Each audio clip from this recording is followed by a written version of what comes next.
I mean? It's an amazing job. You've all done a great job. Proud of you.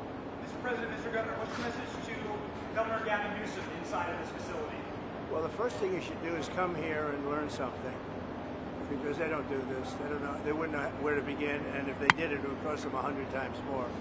So I would say he should call the governor and Christie, and I'm sure you'd give him because his state is a disaster, and he doesn't do this. Well, they have the original Alcatraz, so you guys could approve him being able to set one of these up over there. I'm sure the secretary would be happy to do that and provide. So my sense is he's probably not going to bite on that, but I don't know that they'd be able to come in at cost because they tried to do this high-speed rail. They spent like 150 billion, no tracks. We've got a privately funded rail in Florida from Miami to Orlando. It costs the taxpayers zero, and it's very successful. So it's just a much different approach between states. We're not going to let him get anywhere near Alcatraz. It'll cost 100 times more than they thought. Now, he ought to come here and study this because he could learn a lot. Yes? Tomorrow. Hopefully tomorrow, within the next 24 hours. They have the doctors, they have all the professionals. There's going to be a security sweep because there have been civilians here, so they will sweep this multiple times to make sure there's nothing can be used as weapons or any contraband. And then once that's cleared, then they'll do. So it's really up to Secretary. I know's got people in the queue, and so they'll be ready to receive. I think our viewers at home should know that this is an air-conditioned facility. Yes, so it is. if any of the news claims are keeping it out in the hot in South Florida, that is Air conditioning feels good in here, to be honest. Hey, Yep. Biden wanted me in here, okay? He wanted me. It didn't work out that way, but he wanted me in here. Well, a lot of things, and they're both telling me that these people come in here, they want to go home. And they want to go home, so we immediately send them home, where it's appropriate. Now, if somebody's a real killer, we don't send them anywhere. We put them in a maximum security. Look, what we inherited from this guy, this incompetent man, and his administration, which wasn't incompetent, it was radical left, lunatic, communist, whatever you want to say. I know most of them. What we inherited should never, ever be forgotten. What they've made us do. This is all because of an open border policy where 25 million people flowed in. From all over the world, from prisons, from all over the world they flowed in. For no reason whatsoever. We had, when I left, we had a very powerful border. We had no problem. He opened it up. Day one, he just opened the border. People couldn't believe it. They were standing there. What are they doing? They said, go in. That's it. You look at the first day tapes. They opened it up and they said, go in. And that's where all of this began. But this is an amazing thing that they've done here. But listen, people don't have to come here. If they self-deport and go home, they can come back legally. We will let them come back legally. And there is a lot of self-deportation. Yes, but if you wait and we bring you to this facility, you don't ever get to come back to America. You don't get the chance to come back and be an American again and work here. So they weren't with us when the President and Secretary Kevin and we went through the intake. So right when you do the intake, they have the information about voluntary departure. They have the ability. Obviously, you guys are funding that because it's a lot cheaper to do it that way. So even if they get brought to the front doorstep here, they still have an opportunity to just go back voluntarily, and then this way they're not. We can put them on a plane that day and take them home.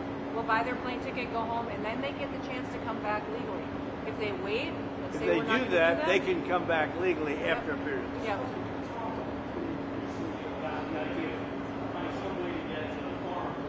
Yeah.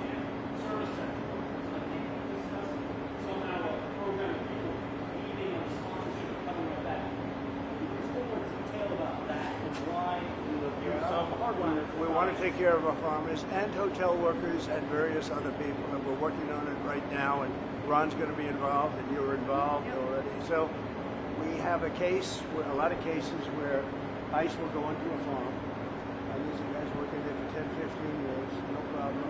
The farmers know them. We're going to it's called farmer responsibility or owner responsibility, where they're going to be largely responsible for these people. And they know these people. They've worked on the farms for 15 years, and all of a sudden so I have a great, Ron does, Christie does, we have a great feeling for the farmer and for others in the same position. And we're going to give them responsibility for people. And we're going to have a system of signing them up so they don't have to go. They can be here legally. They can pay taxes and everything else. They're not getting citizenship, but they get other things. And the farmers need them to do the work. Without those people, you're not going to be able to run your farm. I didn't notice that. I didn't notice that. Yet you stand here now as partners on the Senate. How would you describe the relationship and what future does I would say it's a 10. I think it's a 10. Maybe 9-9, because there might be a couple of little wounds. So maybe it's 9. I think we have a 10. We get along great.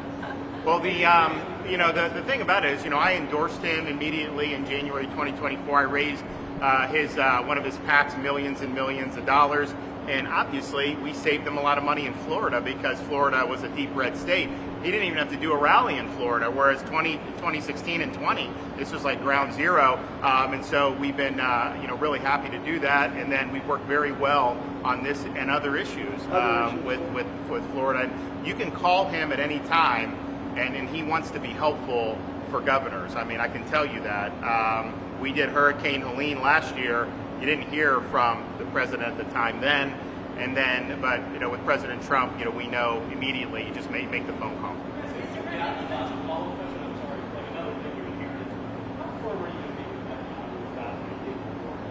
Very firm, very firm. But he wants it too. I will say he's coming here next week. He wants to end it too. We had a tremendous success with Iran. They won't have me. Somebody said, "When are you going to sign?" I said, "Sign." They are so bombed out. Did you see the report issued this morning? The place was decimated. It'll be years before anybody even gets down there. So that's not a priority, but we'll have a report and we'll have whatever we want. We'll get whatever we want from Iran. And I think, and I hope they want to have a good country. They have massive sanctions right now, biting sanctions. It's going to be very hard for them to do anything with those sanctions. And I look forward to maybe there'll be a time when we get along with them and they can rebuild their country. Well, he wants to. I can tell you, he wants to, and I think we'll have it. I think we'll have a deal next week. That's what I think. President, do you intend to announce your pick for successor to Jay Powell earlier than say, or as early as say this summer or this fall? Will I do something about who it's going to be? Yes. I don't know. Hey, he'd be a good candidate. There you go. You might do that. She'd be a good candidate too. Anybody would be better than Jay Powell. No, he's causing us a fortune because he keeps the rate way up. I think it's Trump derangement syndrome personally, but we have a very strong country. We're the strongest country. Look, our country right now is at a level that we haven't seen for 40, 50 years. What we're doing now is nobody's seen anything like it. I told you, I was in the Middle East. The King of Saudi Arabia said to me very strongly, he said, "You know what? A year ago you had a dead country. Now you have the hottest country in the world." We do. We have the hottest country in the world. Thank you very much, everybody. We'll be seeing it over the next couple of years. Also, those type of industries. Will Kilmore or Breno Garcia be the first inmate here?